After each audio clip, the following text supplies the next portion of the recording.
स्वामी राजमाऊली, श्री स्वामी राजमाऊली। आपण उपासना करतो म्हणजे नेमका काय करतो? तर स्वामी समर्थ महाराजांकडे आपण एकरूप होण्याचा प्रयत्न करतो। मग त्याच्यानंतर सुरू होते ती आपली प्रार्थना। मुळात उपासनेचा अर्थ काय? तर महाराजांच्या समीप जाणं, महाराजांच्या जवळ जाणं। पण ही उपासना करायला जर अडचणी येत असतील तर मग नेमकं काय करावं? मी याच्या आधी पण सांगितलेलं, आपलं मन फार विचलित असतं। आपल्याला सगळ्यात जास्ती कोण त्रास देत असेल तर आपलं स्वतःचं मन। त्यामुळे या मनाला शांत करणं फार महत्वाचं आहे आणि त्याच्यानंतरच तुम्ही एकाग्र होऊ शकता। आज अशाच एका स्वामी भक्ताच्या बद्दल आपण बोलणार आहोत। त्यांच्या मनामध्ये येणाऱ्या शंका कुशंका आणि त्याच्यामुळे त्यांना स्वामींकडे भक्ती करणं किंवा स्वामीची उपासना करणं हे शक्य होत नाहीये। श्री स्वामी राजमाऊली। नमस्कार भक्त मंडळी, श्री स्वामीराज माऊली या युट्यूब चॅनल मध्ये आपलं नेहमीप्रमाणे खूप खूप स्वागत आहे। आजचा आपला थंबनेल बघितल्यावरतीच तुम्हाला असा प्रश्न पडला असेल की आजचा नेमका विषय कुठला असावा। निशंक हो, निर्भय हो म्हणारे, हे नागपूरच्या वराड पांड्यांच्या तारक मंत्रातलं अगदी सुरुवातीचं वाक्य आहे। आणि त्याच्यानंतर ते आपल्या मनाला सांगतात की प्रचंड स्वामीबळ पाठीशी रे। स्वामी महाराजांचं तुमच्या पाठी बळ आहे, भरपूर बळ आहे। त्यामुळे तू निशंक हो आणि घाबरू नको कोणाला, अगदी निर्भय सुद्धा हो। याच तारक मंत्रावरती मी एक व्हिडिओ केलेला आहे। तुम्हाला तसं वाटलंच तर मुद्दामून तो बघा, जेणेकरून त्याचा अर्थ तुम्हाला पूर्णतः कळेल। आणि या तारक मंत्र हे उपासना नाहीये, मी आधीच सांगितलेलं आहे। पण त्या उपासनेची तयारी करण्यासाठी ते फार महत्वाचा मंत्र आहे। स्वामी बघतो, जसं आपल्याला आपलं मन शांत केल्याशिवाय आपण पुढे कुठेच जाऊ शकत नाही। उपासना तर सोडूनच द्या, आपल्या मनाला शांत करावं लागतं, आपल्या मनाला विश्वास द्यावा लागतो, आपल्या मनाला सांगावं लागतं की तू घाबरू नको। आणि हे सगळं करून आपल्या मनाने जेव्हा आपलं ऐकलेलं असतं तेव्हाच आपण प्रत्येक गोष्टीमध्ये पुढे जातो। मग तो देवाचा आणि आपला संबंध असो, आपल्या सद्गुरूंचा आणि आपला संबंध असो, की अगदी खाजगी नवरा आणि बायको मधला संबंध असो, हे सगळे संबंध किंवा हे सगळे रिलेशन्स जे आहेत, ही सगळी नाती जी आहेत, ही अगदी घट्ट पकडून घ्यावी लागतात। की तुम्हाला जर असं वाटत असेल की ही नाती सगळी घट्ट राहावीत, तर त्याच्यावरती सगळ्यात महत्वाची गोष्ट म्हणजे विश्वास, श्रद्धा। आणि त्यासाठी करावं लागतं काय? तर आपलं मन आपल्याला अगदी शांत करावं लागतं। मनापासून आपल्याला वाटायला पाहिजे तो विश्वास, तरच आपल्याला पुढे जाऊ शकतो आपण। भक्त म्हणून तुम्हाला असं वाटत असेल की आज नेमका हा विषय कशाला, मी कोणाचंही नाव घेणार नाहीये। पण आपल्या नेहमीच्या एक प्रेक्षक आहेत, आपले सबस्क्रायबर सुद्धा आहेत आणि प्रत्येक व्हिडिओ बघितल्यावरती ते आपल्याला कॉमेंट सुद्धा करतात। काही वेळेला ते आपल्या व्हिडिओची स्तुती करतात, तर काही वेळेला त्याच्यावरती ते आपल्याला शंका कुशंका विचारतात। बरं वाटतं, म्हणजे काही असो, आपला व्हिडिओ व्यवस्थितरित्या कोणतरी पाहतंय आणि फक्त पाहतच नाही, त्याच्यावरती विचार करतंय, हे समजल्यावरती खरोखर खूप आनंद होतो। पण भक्त मंडळी, अलीकडे या स्वामी भक्तांनी असे काय प्रश्न उपस्थित केलेले आहेत की ज्याचं उत्तर खरोखर देणं तसं बघायला गेलं तर सोपं नाहीये। सर्वप्रथम मी तुम्हाला ते सगळे प्रश्न वाचून दाखवतो आणि त्यानंतर त्या एकेका मुद्द्यावरती आपण जाऊया। हे सगळे मला त्यांनी व्हॉट्सअप केले मेसेजेस, मी तसेच तुम्हाला वाचून दाखवतो, नाव न घेता कोणाचंही। श्री स्वामी समर्थ महाराजांना आपण ब्रह्मांड नायक समजतो, मग श्री स्वामी समर्थांना वेद अभ्यास, शास्त्र अभ्यास, तपश्चर्या का केली?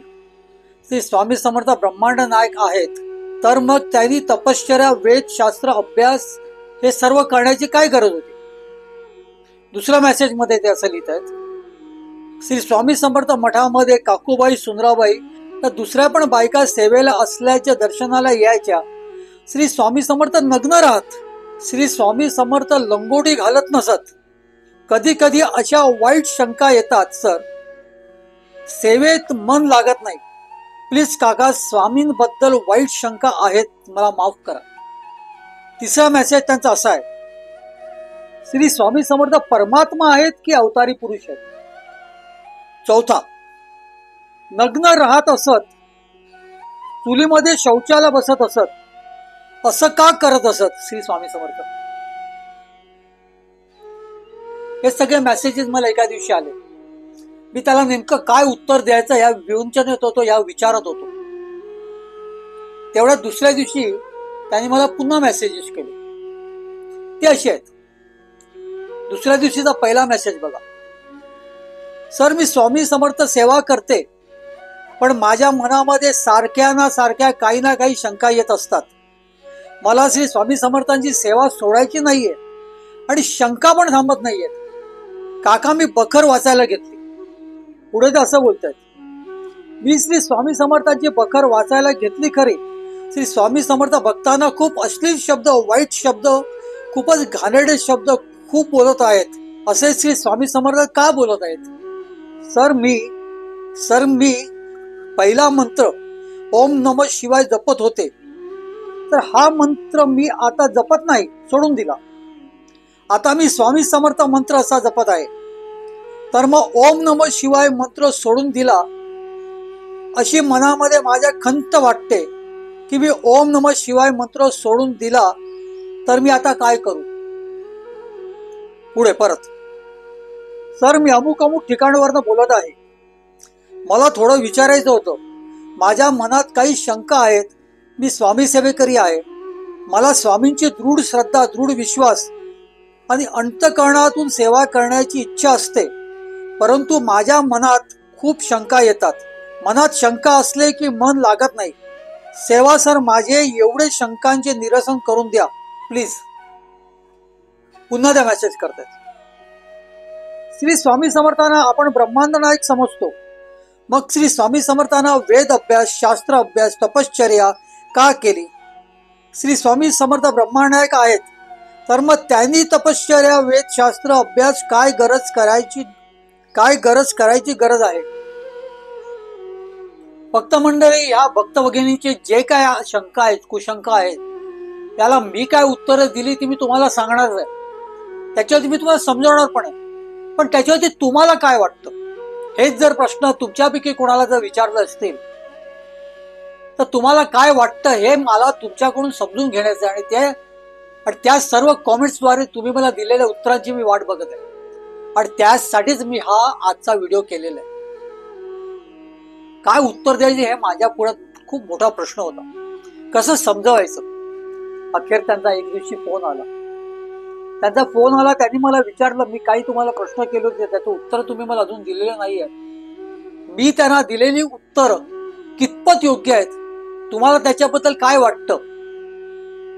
तर सर्वात पहिला मुद्दा, श्री स्वामी समर्थांना आपण ब्रह्मांड नायक समजतो, मग श्री स्वामी समर्थांना वेद अभ्यास, शास्त्र अभ्यास, तपश्चर्या का केली?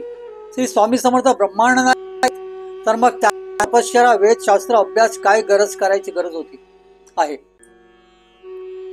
भक्त म्हणून मी तरी आज कुठल्याच स्वामी समर्थ महाराजांच्या मूळ चरित्रामध्ये कुठल्याच अशा पद्धतीची नोंद पाहिलेली नाही. स्वामी समर्थ महाराज तप करत होते, स्वामी समर्थ महाराज अभ्यास करत होते, त्या स्वामी समर्थ महाराज ध्यान लावत होते.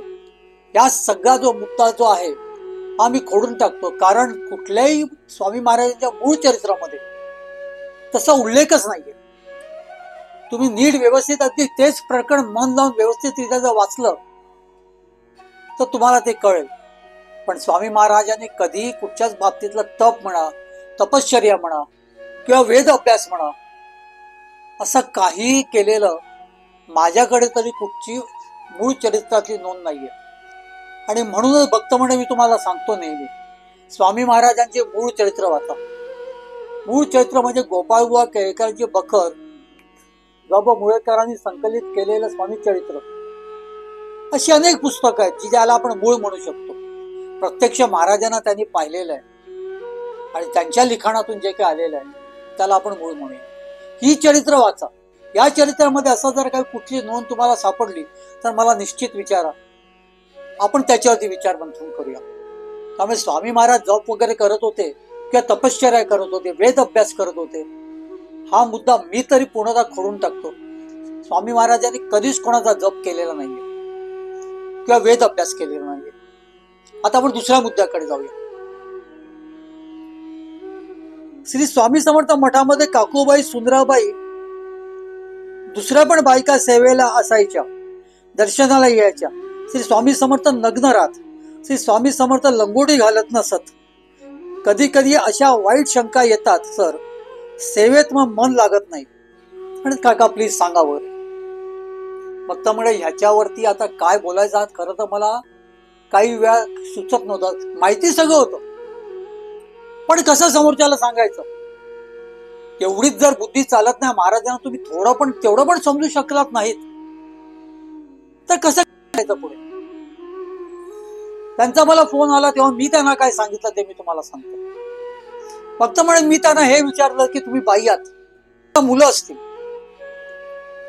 मग ती मुलं अगदीच काय अगदी 3 पीस सूट घालून आली का जन्माला? ती पण नग्नच जन्माला आली ना. आणि त्या मुलांचे तुम्ही आई होता. त्यामुळे तुम्हाला मनात त्यावेळेला तरी असा कधी प्रश्न आला का? आपल्या घरात काही मंडळी असतात, आपली आई असते, वडील असतात, आपले आजोबा असतात, काका असतात. त्यांचं जसजसं वय होतं तसतसं आपल्याला त्यांची सगळी शुश्रूषा करावी लागते. त्यांना सुद्धा नग्न अवस्थेत आपल्याला त्यांची सेवा करावी लागते, घालावी लागते, सगळं काय करावं लागतं, अगदी डायपर बदलण्यापासून सगळं. त्यावेळेला आपल्या मनामध्ये अशा शंका येतात का? भक्त मंडळी, मनच आपलं हरामखोर असतं. त्यामुळे मनाला आधी शांत करायला शिकायला पाहिजे. स्वामी महाराजांना सुंदराबाईंनी आंघोळ घालावी, स्वामी महाराजांना अंक पुसून सगळं ते संबंध अत्तरलेपन करावं, मग त्याच्यावरती नाम काढावे. स्वामी महाराजांना एका लहान बालकासारखं, लहान मुलासारखं सुंदराबाई तयार करायच्या. परत सुंदराबाईच नाही तर तिथे असलेले सर्वजण, सुंदराबाई एक बाई होती. सुंदराबाई येण्याच्या अगोदर गयाबाई जामखिंडीकरांनी ही सगळी सेवा केली. मग ह्या सगळ्या बायका असून सुद्धा त्यांच्या मनात अशी काय शंका आली नाही? कारण त्या वेळेला त्यांच्या आतमधली आई जागृत झालेली, त्यांच्या आतमधली एक मुलगी जागृत झाली. आपण स्वामी चरित्र वाचतोय, कशासाठी वाचावं? त्याच्यावरती म्हणतात किंवा मनात काही त्याच्याबद्दल करू नये का? मंडळी, स्वामी महाराज बालउन्मनी अवस्था असायची. आणि त्यात सुंदराबाई म्हणा, काकूबाई म्हणा, शिवाई म्हणा, ज्या बायका स्वामी महाराजांच्या सेवेत असायच्या, त्या स्वामी महाराजांना इतक्या शरण गेल्या होत्या, इतक्या स्वामी महाराजांची त्यांच्या मनामध्ये भक्ती आणि श्रद्धा त्यांच्या मनामध्ये रुजली होती का त्यांना महाराजांमध्ये असं कधीच दिसलं नाही. त्या ज्या वेळेला स्वामी महाराजांची सेवा करत, त्या आनंदाने करत की आपल्याला आत्म्याची सेवा करायला आपल्याला मिळालेली आहे. सुंदराबाई स्वामी महाराजांची दुसऱ्यांना सेवा करून देत नसत. तिचं पात्रच तसं स्वार्थी पात्र आहे. पण तो स्वार्थ कसला? प्रेमापोटीचा स्वार्थ, भक्तपोटीचा स्वार्थ. सुंदराबाई वेळ प्रसंगी स्वामी महाराजांची आई झालेली आहे. आपल्याला फक्त एवढंच दिसतं की स्वामी महाराजांना नग्न अवस्थेमध्ये सेवा कशी करायची सुंदराबाई किंवा काकूबाई. आणि हे जेव्हा तुमच्या मध्ये तुम्ही स्वामी महाराजांकडे बघण्याचा दृष्टिकोन बदलतो, तेव्हा निश्चितच तुमच्या मनामध्ये अशा शंका कुशंका येणार नाहीत. स्वामी महाराज बालउन्मनी अवस्थेत होते, एखाद्या मुलासारखे होते. सुंदराबाई कशी त्यांना जेवू घालायची याच्याबद्दल मी कितीतरी वेळा उल्लेख केलेला आहे. सुंदराबाई त्यांना आंघोळ घालायची, तयार करायची, तर लहान मुलासारखं तयार करायची. महाराज मर्जी असेल तर महाराज तयार करायचे, नाहीतर काही केल्या महाराज तिला हात लावून सुद्धा देऊ देत नसत. अगदी आपल्या घरातलं एखादं लहान बाळ असावं तसंच हो, अगदी तसंच. तुम्ही बारकाईने बघितलं तर स्वामी महाराजांचे जे फोटो काढायला ओलकट साहेब जे आले होते, त्याला स्वामी महाराज पूर्ण दिगंबर अवस्थेत होते. काही ठराविक फोटो स्वामी महाराजांचे हे ऑलकॉटनी काढलेले आहेत. आणि ते सगळे फोटो काढत असताना स्वामी महाराज दिगंबर अवस्थेमध्ये होते. मग तेवढ्याच सुंदराबाईने एक शक्कल लढवली.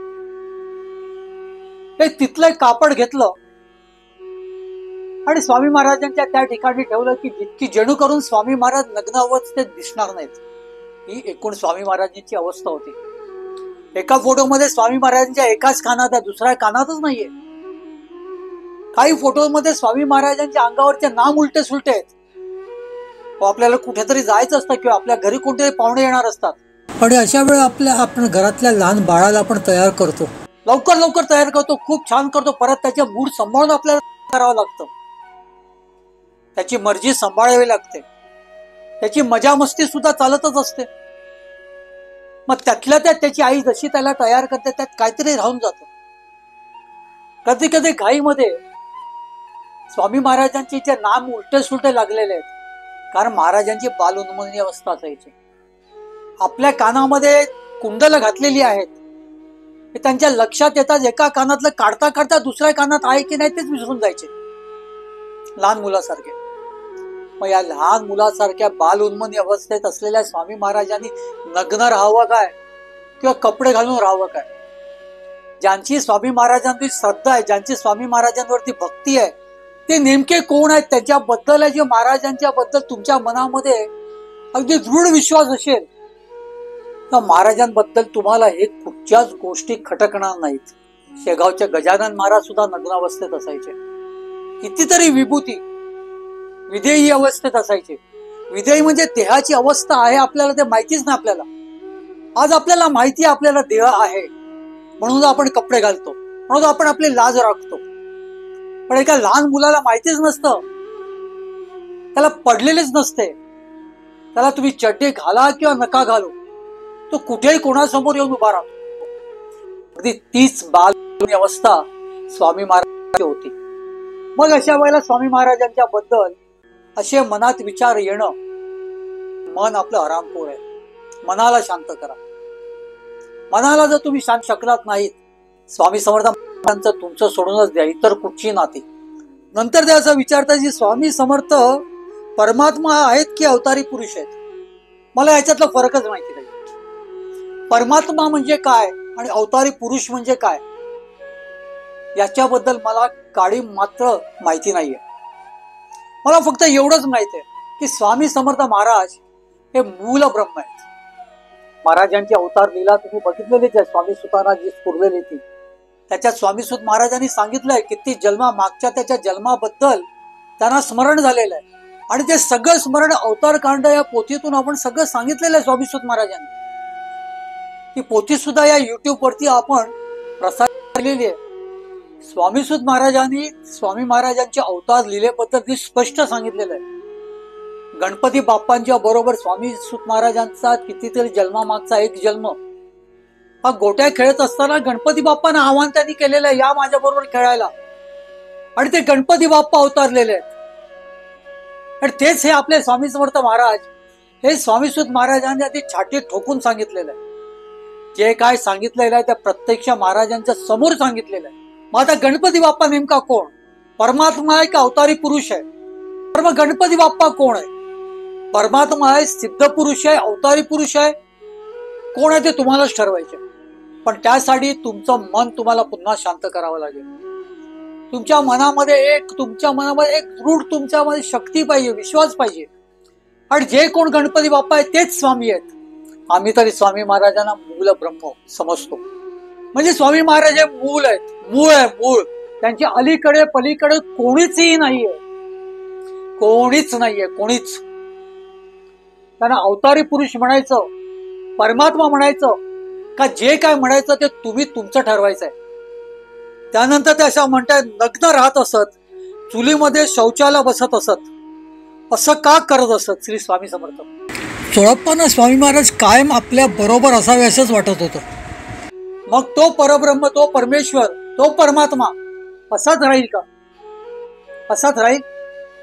आणि म्हणूनच त्यांनी चोळप्पांची बघितलेली ही परीक्षा आहे, त्याला सत्व परीक्षा म्हणा किंवा काहीही म्हणा. महाराज परीक्षा घ्यायला लागले ना तर जीव नकोसा होतो. आज पण तुम्ही महाराजांची अगदी निस्सीम भक्त व्हा, त्यांच्यावरती श्रद्धा ठेवा. त्यांच्या पलीकडे आपल्याला कोणीच नाही असं समजा, त्यांच्यावरती अतोनात प्रेम करा. कितीतरी लोकांचा असा अनुभव आहे की त्याच क्षणाला जेव्हा महाराज तुम्हाला स्वतःचे मानतात, महाराज तुम्हाला स्वतःचे माझा आहे भक्त असं जेव्हा समजायला जेव्हा सुरुवात होते, त्यावेळेला तुमची परीक्षेला सुरुवात होते. त्यावेळेला तुम्ही जर अडखडलात, त्यावेळेला तुम्हाला असं वाटलं की नाही हे कुठेतरी आपण चुकतोय, महाराजांना आपण बघतोय, महाराजांकडे आपण गेलेलो आहोत, महाराजांकडे आपण डोकं टेकतोय, ही आपल्याकडून चूक होते. म्हणून स्वामी समर्थ महाराजांची भक्ती किंवा महाराजांची श्रद्धा मठात जाणं किंवा त्यांची उपासना तुम्ही सोडून देता, ही तुमच्या आयुष्यातली सगळ्यात मोठी चूक असते. सगळ्यात मोठी चूक.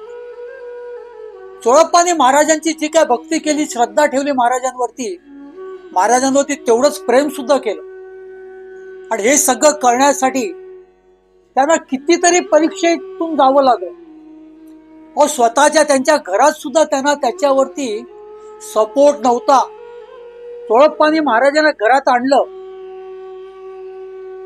हे त्यांच्या बायकोला आणि त्यांच्या सासूला पसंत नव्हतं बरं का. त्यांना ते मान्य नव्हतं. हीच तर खरी परीक्षा असते. घरातून विरोध.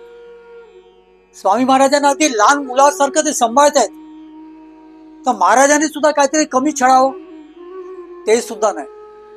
महाराजांनी त्यांना भरपूर छळलं, भरपूर. चुलीमध्ये शौचास बसणं हा तर एक भाग आहेच. त्याही पलीकडे जाऊन चोळप्पांच्या बायकोनी सांभाळून ठेवलेली डाळ ती गाईला खाऊ घातली. एक दिवशी चोळप्पा घराबाहेर गेलेले असताना सगळ्यांना घरातून बाहेर काढलं. हे घर माझं आहे म्हणे. अगदी सकाळपासून रात्री चोळप्पा घरी येईस तोवर मुलं बाळ उपाशी तापाशी बाहेरच बसून होते. कारण महाराज त्यांना घरात घेतच नव्हते. चोळप्पांच्याच घरामध्ये चोळप्पांच्या बायका पोरांना स्वामी महाराजांनी बाहेर काढलेलं. तुम्हाला फक्त चुलीत शौचास बसलेलं दिसलं. नाना परेने स्वामी महाराजांनी चोळप्पांची परीक्षा घेतलेली आहे. हा जो प्रसंग तुम्ही मला सांगतात ना, शौचास चुलीवरती बसणं, हा प्रसंग चोळप्पांच्या घरचा आहे म्हणून चोळप्पांबद्दल बोलतोय मी. इतर अनेक लोकांच्या नाना परीने महाराजांनी परीक्षा घेतलेली आहे. आणि म्हणूनच तुम्हाला मी सांगतो, महाराजांना भजणं म्हणजे तुमची अगदी अटूट श्रद्धा पाहिजे. तुमचं निरंतर महाराजांवरती प्रेम पाहिजे. सहज तुमचं अखंड नामस्मरण चालू राहील. पण या सगळ्या गोष्टीसाठी सर्वप्रथम तुमच्या त्या हरामखोर मनाला शांत करा. नाही ते विचार तुमच्या मनामध्ये येतात आणि ते मन तुम्हाला एकाग्र होऊन देत नाहीये. म्हणून ते शांत असल्याशिवाय तुम्ही काहीच गोष्टी करू शकणार नाही. कुठचेच संबंध, कुठचीच नाती तुम्ही जोपासू शकणार नाही. कारण तुमचं मन हे तुम्हाला विचलित करते. पुढे ते असं बोलतंय की सर, मी स्वामी समर्थ महाराजांची सेवा करते, पण माझ्या मनामध्ये सारख्या काही ना काही शंका कुशंका येतात. मला श्री स्वामी समर्थांची सेवा सोडायची नाही आणि शंका पण थांबत नाहीत. म्हणून मी बखर वाचायला घेतली. पूर्वीच आधीच आहे, त्याचं उत्तर दिले नाही. मी श्री स्वामी समर्थांची बखर वाचायला घेतली. श्री स्वामी समर्थ भक्तांना खूप अश्लील शब्द, वाईट शब्द, खूपच घाणेरडे शब्द खूपच बोलत आहेत. असे श्री स्वामी समर्थ का बोलत आहेत? भक्त मंडळी, स्वामी समर्थ आहेत ते परमात्मा आहे, तो परमेश्वर आहे. तो त्यांच्या तोंडचे शब्द हे आपण शिव्या म्हणून घ्यायला का? त्या शिव्या आहेत.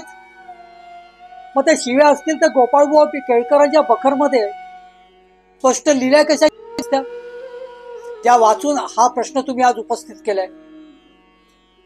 महाराज हे महाराज होते, पुन्हा सांगतो तुम्हाला, ते पूर्ण ब्रह्म होते.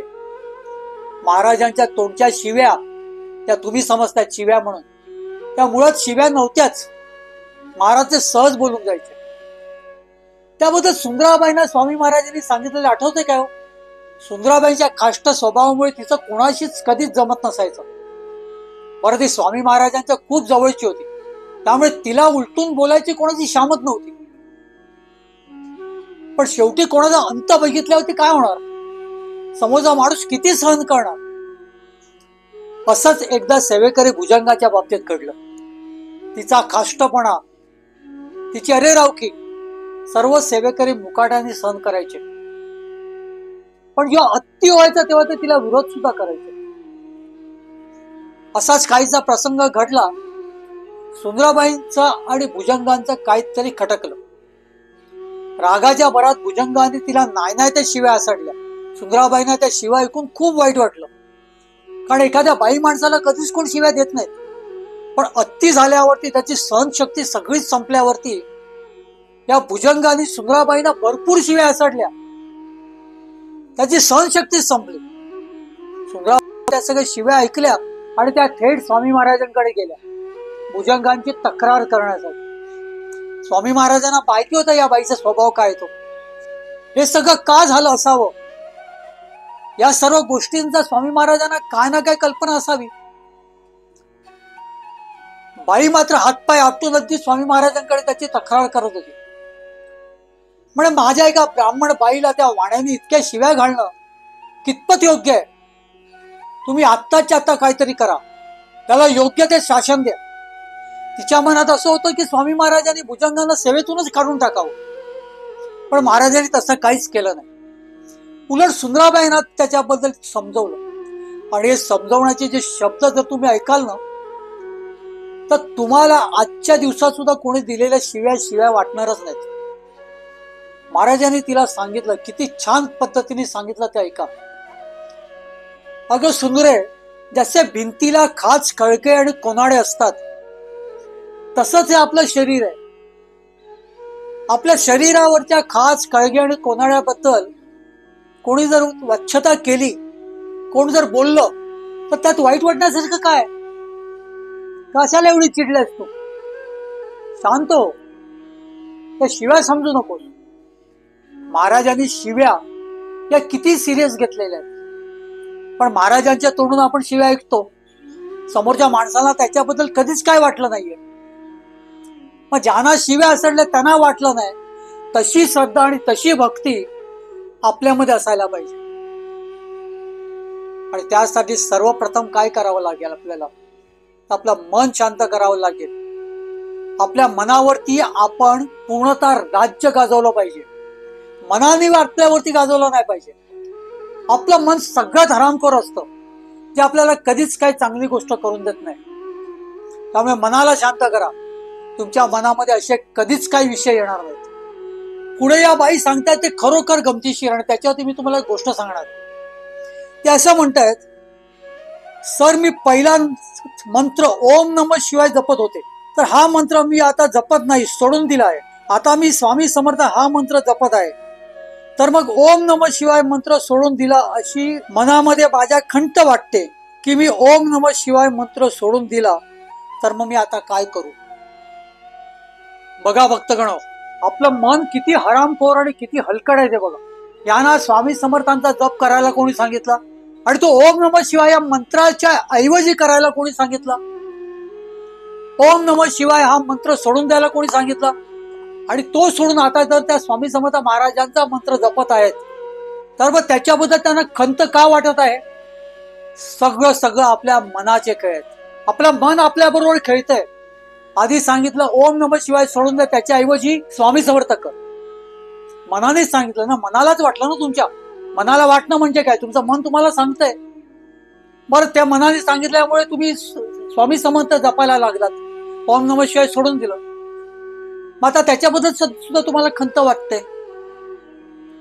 पण ओम नमः शिवाय आणि स्वामी समर्थ हे एकच आहे, या मला तरी वाटतं असा विचार आणि अशी खंत तुमच्यामध्ये आहे. हा विचार तुमच्यासाठी खूप लांबचा आहे. याच्यावरती गोष्टही अशी आहे का, एक ब्राह्मण असतो, कृष्णाची भक्ती करत असतो, खूप कृष्णाची भक्ती करतो, गरीब असतो, कधी कधी त्याला 2 वेळचं अन्न सुद्धा नशिबात होत नाही, तरी पण त्याला कृष्णाबद्दल काही वाटत नाही. तो कधीच कृष्णाकडे हे मागत नाही की मला 2 वेळ जेवू घाल. आजारी असतो, कधी कृष्णाकडे हे सांगत नाही की मला बरं कर. त्याच्यात नाना प्रकारचं कर्ज असतं, कधी कृष्णाला सांगत नाही की माझा तू कर्जमुक्त कर. पण एक दिवशी ज्या घरामध्ये तो राहत असतो ते घरच कोसळतं. जुनं घर असतं आणि ते ज्याला कोसळतं त्याला तो वाऱ्यावर हवेवरती येतो. सर्वात पहिलं काय करत असेल तर त्या कृष्णाची मूर्ती आधी उराशी बाळगून तो कुठेतरी आडोशाला जाऊन बसतो.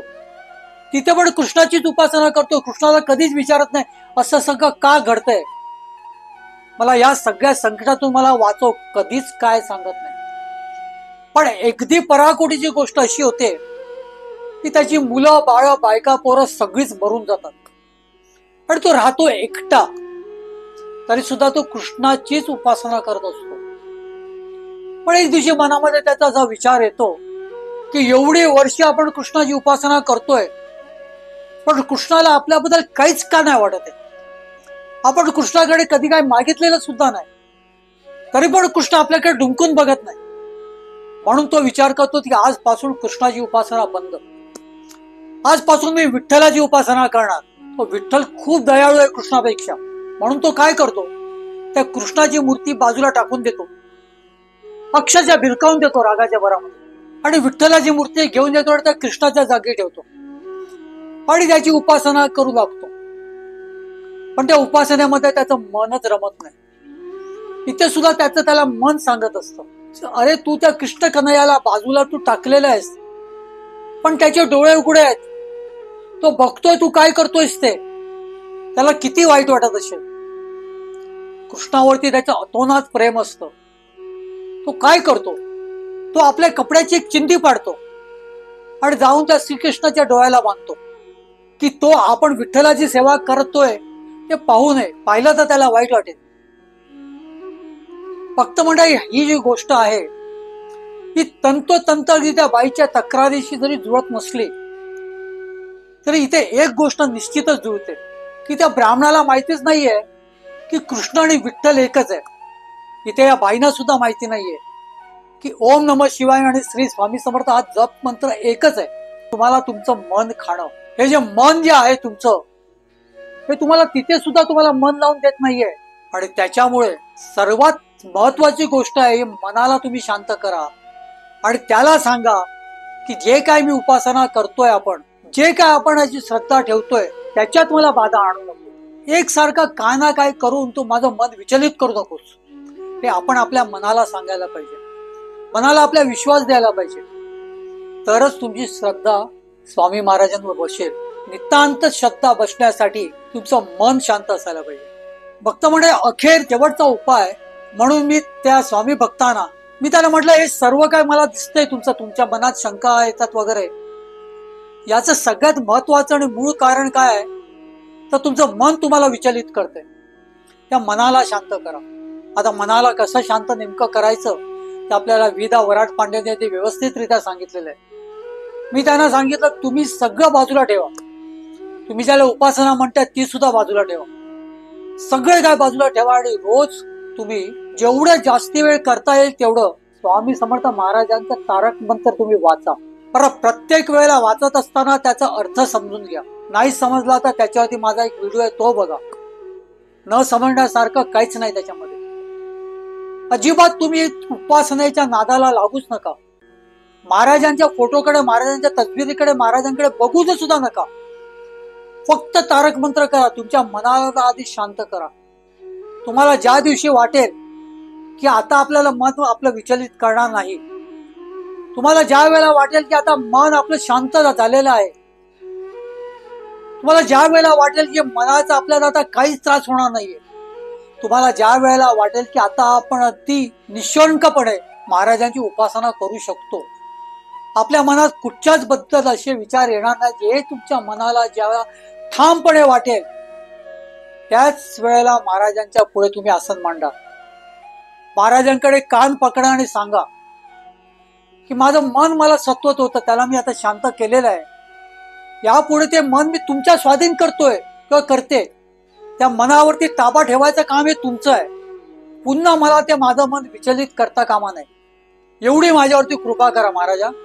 मी तुमची उपासना करू इच्छितो किंवा इच्छिते, एवढी प्रार्थना करा. बघा तुमची उपासना कशी होईल. कारण तुमच्या मनाला तुम्ही शांत केलेलं असेल आणि त्यापुढे तुमची उपासनेमध्ये कधीच कुठच्याच पद्धती बाधा येणार नाही. माझ्या सक्कड माझं मन सुद्धा मी तुमच्या स्वाधीन केलेलं आहे, किंवा आता कुठच्याच पद्धतीची बाधा नको. मी ज्या ज्या वेळेला तुमच्या समोर बसीन, मी स्वतःला विसरून जाऊ दे, पण फक्त तुमची उपासना हीच माझ्याकडून करून घ्या. महाराज खरोखर खूप दयाळू आहेत. तेव्हा तुम्हाला वेगळाच अनुभव येईल. आधीचे तुमचे सगळे अनुभव आहेत ते सगळे तर पूर्णतः पुसून जातील. महाराज तुम्हाला परमात्मा मिळालेले आहेत, या तुमच्या श्रीमंतीची तुम्हाला जाणीव होईल. नकळत तुमचे हात जोडले जातील आणि तुम्ही म्हणाल, श्री स्वामी समर्थ. स्वामी देई हेची दान नित्य चरणाचे दर्शन, चरणाचे दर्शन, नित्य चरणाचे दर्शन. मज नको धन दारा तुझ्या चरणी द्यावा थारा, चरणी द्यावा थारा, तुझ्या चरणी द्यावा थारा. मज ठेवावे भिकारी सुखे करीन चाकरी, सुखे करीन चाकरी. तुझे नाम माझी जोड मुखी राहो तेची गोड, राहो तेची गोड, मुखी राहो तेची गोड. स्वामी देई हेची दान नित्य चरणाचे दर्शन, चरणाचे दर्शन, नित्य चरणाचे दर्शन. तुझ्या चरणी माझा माथा ऐसे करी दीनानाथा, ऐसे करी दीनानाथा. तुझ्या नामी लागो छंद मज द्यावे दासपद, द्यावे दासपद, मज द्यावे दासपद. स्वामी देई हेची दान नित्य चरणाचे दर्शन, चरणांचे दर्शन, नित्य चरणांचे दर्शन. सुत मागे हेची दान, सुत मागे हेची दान. तुझ्या चरणी होऊलीन, तुझ्या चरणी होऊलीन. स्वामी देई हेची दान नित्य चरणांचे दर्शन, चरणांचे दर्शन, नित्य चरणांचे दर्शन. मज नको धन दारा तुझ्या चरणी द्यावा थारा, चरणी द्यावा थारा, तुझ्या चरणी द्यावा थारा. स्वामी देई हेची दान नित्य चरणांचे दर्शन, चरणांचे दर्शन, नित्य चरणांचे दर्शन. स्वामी देई हेची दान, स्वामी देई हेची दान, स्वामी देई हेची दान.